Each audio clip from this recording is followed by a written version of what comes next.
Ako, syempre pag may extra pera naman ako, magbibigay ako. Syempre nanay kita eh, 'di ba? May times din po na nagbibigay ako ng pang-grocery pag may chance. Kaya lang nung nawala ang mama ko, dun sumama yung loob ko. Bakit parang hindi ko maintindihan kasi parang dahil pang hinihingi sa akin. Nung nawala ang mama ko, parang teka lang, parang bakit kahit kamamatay lang ng mama ko, bakit parang ang dami ko pa rin dapat ibigay sa inyo. Pati yung ibang kapatid ko na dumating sa point na sumagot na rin ako kasi yun yung time na COVID ako. First time ko pong magka-COVID nun. Tapos ang sinusumbat sa akin, parang, nanay mo rin naman si Nanay Susan. Sana tulungan mo yung nanay natin. Dahil ikaw yung nakakaangat. Ginagawa ko naman. Pero kung sobra-sobra, pati ko naman kayang lahat. And ayokong isipin na parang masaya pa kayo nang wala ang mama bab ko. Kasi, pag hindi ako nakakapagbigay, tatakutin ako.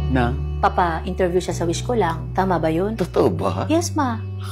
Mahal ko yung nanay ko, syempre. Nagkakilala kami, hindi ako nagalit sa kanya na dapat nga, magalit ako, bakit ganun? Hindi, kasi yun ang tinuro naman ni Mama Babs huwag kang magalit sa nanay mo. At naintindihan ko naman na kasi bago pa kami magkakilala, naintindihan ko na ayun pala yung pinanggalingan ng lahat. Kaya ako inampo ni Mama Bab. Kasi baka nung time na hindi niya ako kayang buhayin. So, mas mabuting ibigay na lang ako kay Mama kasi mas magiging maayos yung buhay ko. So, paano yung pag nangihingi sa'yo, bigay ka kaagad o may talak ka muna bago? Nung una, ma. Kaya lang habang tumatagal, parang nararamdaman mo na parang gawa-gawa na lang to. Parang gumagawa na lang ng paraan para makapagbigay ka. Tapos kapag hindi ka nakapagbigay on time, parang, ayoko na lang basahin yung message kasi masasaktan na naman ako. Parang ganun. Talaga?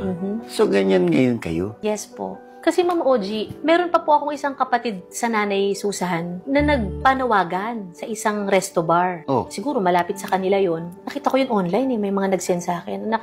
Ate, nanawagan po ako kay Ate Angeline Quinto. Kailangan ko ng tulong. May ganun, parang, ano ba yun? Bakit ganun? Kinol may attention nun? O kinausap mo siya? Hindi. Hinayaan ko lang, ma. Hinayaan ko lang. Kasi ito po yung kapatid ko na madalas din kumokontak sa akin at grabe ako sumbatan. Na parang, sabi ko nga sa kanila, ang swerte nyo nga kayo, naalagaan kayo ng Nanay Susan, ako hindi naman. Baka pwede this time, baka pwedeng kayo naman ang magbigay kay nanay. Pwedeng tayo, yung di ako lang, parang ganun.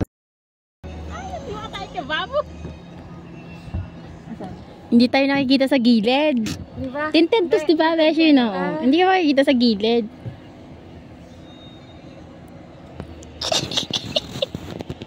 Nasaan na ba? Bumaba na ba siya? Bumaba na ba siya? Sinisilip ka nila, Kala nila bisita ka. Laila ba? Laila. Asan na? Nandiyan na kaya? Bumaba na? Bumaba na, Beshi. Di pa naman tayo makikita, no? Pwede natin videoan. May tindahan pala siya. May tindahan pala si Dorme. Norma. Ay, Dorme. Tingnan ko kung makikilala kaya ako. Up and down naman yung bahay niya.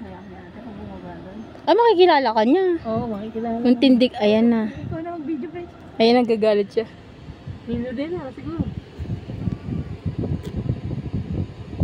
Ayun, bumaba. Ayun, bumaba. Ayun, bumaba. Ay, may ibibigay lang po kami. Deliver po ka mo. Sabi mo may deliver po. Bumaba pa masyado konti lang. Konti lang. Konti lang. May deliver lang po. Deliver po.